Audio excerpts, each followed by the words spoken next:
Let's hear it again for Aaron Alcazar. I'm enjoying this thing that's happening is that the next comic in line is like waiting in the wings. So another round of applause for our next comic, Martin Pavkovic.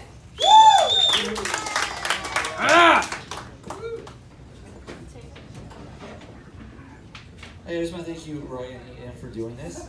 I know you guys actually met here, and it's actually something we both share in common. Is I actually met my wife in this exact room on St. Patrick's Day in 2011. Aww. Yeah, Jameson was my wingman, baby.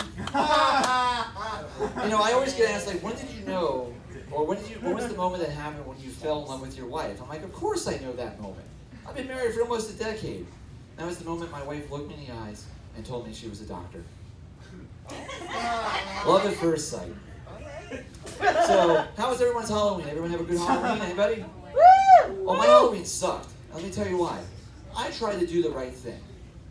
So for anybody that doesn't know, I work for the local gas company, and I actually had to turn the gas on at a 5,000 square foot McMansion here in Bethlehem. The reason their gas was shut off was because they hadn't paid their gas bill since last November. So it was literally a day from a year that they made their last payment on their gas bill. And their gas has been shut off since back in April. And that's impressive, that truly is. And I'll tell you why. I learned something about being in the gas industry. You want to break a human being, you want to make them bend to your will, you want to pry information out of somebody, just shut off their hot water. Fuck waterboarding. Because like, the average person bends about 2 weeks, and then they'll pay literally thousands of dollars just to be able to take a hot shower. And when you knock on their door to tell them you're here to turn their gas on, they're like, oh, you mean I get to take a hot shower? It's like standing on Christmas morning, basically. And I had to go to this house. It was a 5,000, like I said, 5,000 square foot McMansion. And you could tell immediately, this is a neighbor you don't want to be living next to. One, the lawn hadn't been mowed in a year. The reason for that is the lawnmower is broken down on the front lawn. Number two, the Christmas decorations are up from last year. Number three, there's 3 cars broken down in the driveway, all that have been in accidents that only have one thing in common: InfoWars stickers and Trump stickers. And I'm like, please, for the love of God, give me a reason not to turn this moron's gas on. Just like, give me something. And when I was waiting for the lady to let me into the house, there's a whole bunch of sheriff's notices on the front door. Yeah. And I go inside, and whenever you go to houses like this, it's just as bad on the inside, and it was. Not only did he not pay his gas bill, he didn't pay his garbage bill. So the whole basement, which I now have to go into, is filled with bags of garbage. And what do you know? I don't find one reason to turn off his gas. I find 3 reasons I can't turn this man's gas on. Yes. And I go upstairs to tell the woman who let me in, like, hey, I'm not going to be able to turn your gas on.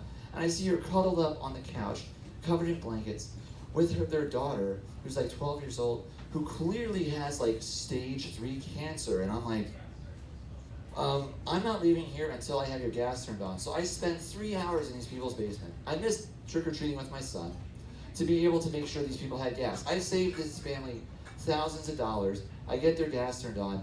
I'm like, all right, you know, good moral reason. I don't mind missing trick-or-treating with my kid because this is the right thing to do.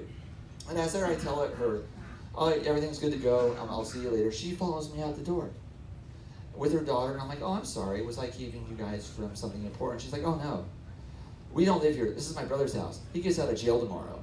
I'm like, are you fucking kidding me? Did I just get catfished by a 12-year-old with cancer?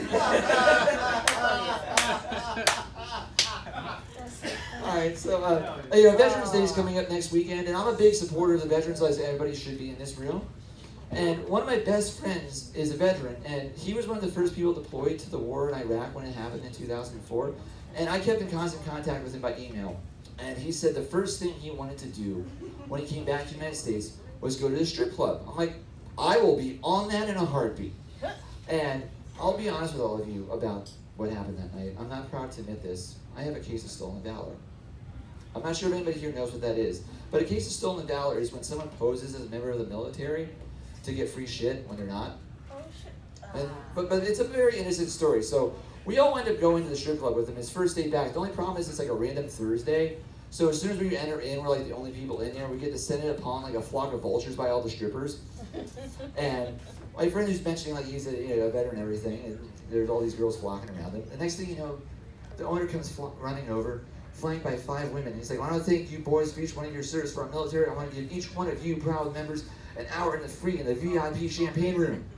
And before, we all immediately look at our friend who's a veteran, like, hey, look, we would never want to do anything to dishonor our troops. He's like, just go with it, go with it. So at this point, I'm being led back by the smoking hot stripper into the champagne room. I'm like, well, at this point, if I don't feel the stripper up, I'm pretty sure the terrorists win. America, baby! All right, thank you.